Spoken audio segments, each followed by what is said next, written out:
नमस्कार, स्वागत है आपका नेटरिक न्यूज में। आपके साथ मैं हूं सपना दुबे। राम मंदिर की सुनवाई 6 अगस्त से सुप्रीम कोर्ट में रोजाना जारी है। अभी तक राम मंदिर मामले को लेकर रोजाना 11 दिनों तक सुनवाई हो चुकी है, लेकिन फिर भी कोई नहीं जानता है कि इस मामले में आगे क्या होगा। इसे जानने के लिए सभी लोग काफी बेचैन हैं, क्योंकि हमारा देश पिछले कई सालों से राम जन्मभूमि और बाबरी मस्जिद विवाद के सुलझने का इंतजार कर रहा था। हिंदू और मुस्लिम दोनों ही पक्षों को ये उम्मीद है कि उन्हें इस बार सुप्रीम कोर्ट से न्याय जरूर मिलने वाला है। ये मुद्दा इसलिए भी ज्यादा जरूरी हो गया है क्योंकि ये मामला सिर्फ जमीन विवाद का नहीं, बल्कि दोनों धर्मों की आस्था से भी जुड़ा है। आगे और जानकारी दें उससे पहले आप चैनल को सब्सक्राइब जरूर कर लें, साथ ही बेल आइकन को जरूर दबाएं, जिससे हर अपडेट आप तक पहुंच पाए। आगे आपको बताते हैं कि इस मामले को भारत के मुख्य न्यायाधीश CJI रंजन गोगोई की अध्यक्षता में 5 न्यायाधीशों की संविधान पीठ सुनवाई कर रही है। इस पीठ में न्यायमूर्ति SA बोबड़े, न्यायमूर्ति DY चंद्रचूड़, न्यायमूर्ति अशोक भूषण और न्यायमूर्ति S अब्दुल नजीर भी शामिल हैं। पिछले 11 दिनों से इस मामले में नए तर्क देखने और सुनने को मिले हैं।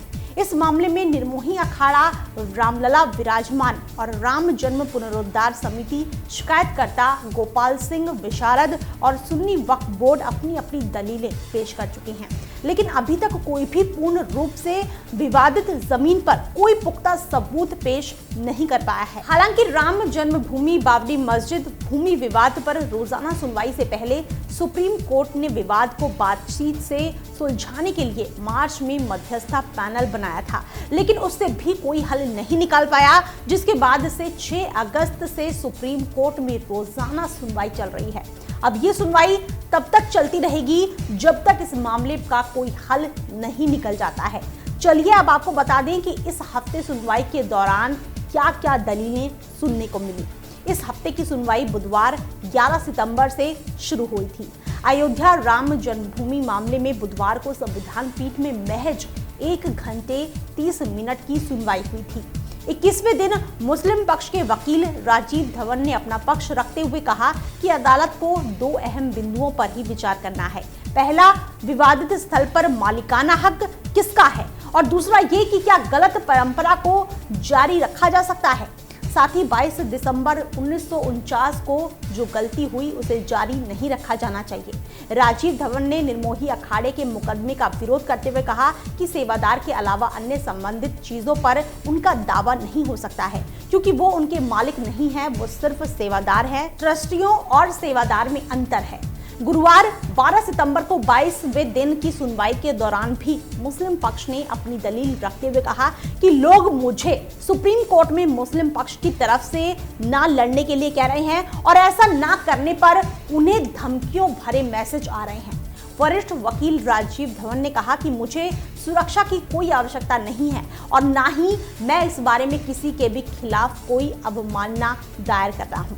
दिग्गज वकील ने कहा कि फिलहाल इसको लेकर सुनवाई के लिए ये सही माहौल और समय नहीं है। 13 सितंबर शुक्रवार को राम जन्मभूमि बाबरी मस्जिद मामले की सुनवाई के 23वें दिन मुस्लिम पक्ष की तरफ से सबसे पहले वरिष्ठ वकील जफरयाब जिलानी ने बहस की शुरुआत करते हुए कहा कि 1885 में निर्मोही अखाड़े ने जब कोर्ट में याचिका दायर की थी तो उन्होंने अपनी याचिका में विवादित जमीन की पश्चिमी सीमा पर मस्जिद होने की बात कही थी। ये हिस्सा अब विवादित जमीन के भीतरी आंगन के नाम से जाना जाता है। निर्मोही अखाड़े ने 1942 के अपने मुकदमे में भी मस्जिद का जिक्र किया है, जिसमें उन्होंने 3 गुंबद वाले ढांचे को मस्जिद स्वीकार किया था। जिलानी अपने सबूतों के जरिए ये साबित करने की कोशिश कर रहे थे कि 1934 से 1949 के बीच बाबरी मस्जिद में नियमित नमाज होती थी। बाद में मुस्लिम पक्ष के वकील राजीव धवन ने अदालत को बताया कि निर्मोही अखाड़ा ने सिर्फ प्रभार और प्रबंधन के लिए अंदर के अहाते के अधिकार के लिए याचिका दाखिल की।